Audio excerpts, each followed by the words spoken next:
삼성전자와 SK하이닉스가 미국 정부가 요청한 반도체 공급망 자료를 제출했습니다. 기밀 정보는 제외된 것으로 전해졌는데요. 강산 기자와 자세히 알아봅니다. 관건이었던 고객 정보는 결국 빠진 겁니까? 그렇습니다. 삼성전자는 말씀하신 고객 기밀 정보와 재고 내용을 빼고 나머지도 모두 기밀로 표시해 비공개로 제출했습니다. 삼성전자는 고객 관련 정보는 계약상 불가능해 상무부와 협의를 거쳐 제출하지 않기로 했다고 밝혔습니다. SK하이닉스도 고객 정보 자료를 제외했고 재고량도 제품별이 아닌 컴퓨터용 등 산업별로 기재한 것으로 전해졌습니다.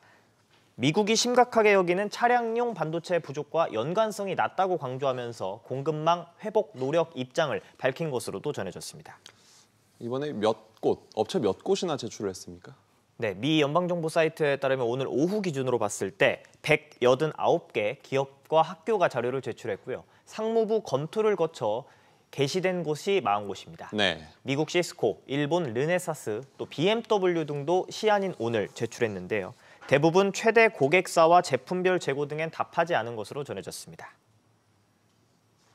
미국에서 필요한 공급망 안정을 위해서 각 회사별로 필요한 반도체에 대해서 상의를 하지 않겠느냐고 예상을 하고 있는 것입니다. 기업들의 공급망 제출 내용이 미흡하면 미 상무부가 추가 자료를 요청할 것이란 관측도 나옵니다. 일각에선 비상 상황 시 기업의 물품 생산을 강제해 국방 물자생사법 적용 가능성을 거론하고 있지만 실현 가능성이 높지 않다는 관측이 나옵니다. 이런 가운데 문승욱 산업통상자원부 장관이 오늘 오전 미국으로 떠났죠. 누구를 만나러 갔습니까?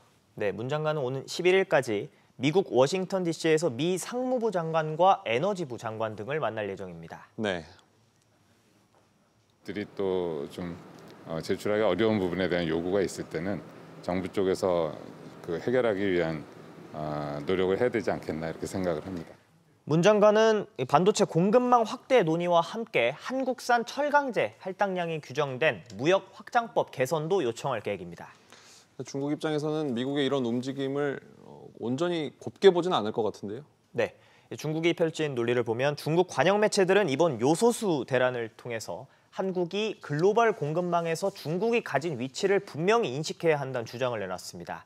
중국은 미국이 반도체 공급망 자료를 대중 반도체 제재 확대에 활용할 수 있다는 이렇게 우려를 표하고 있는데요. 네. 미국과 중국이 자국 중심의 공급망 재편을 추진하면서 우리 기업들에 대한 압박도 커질 전망입니다.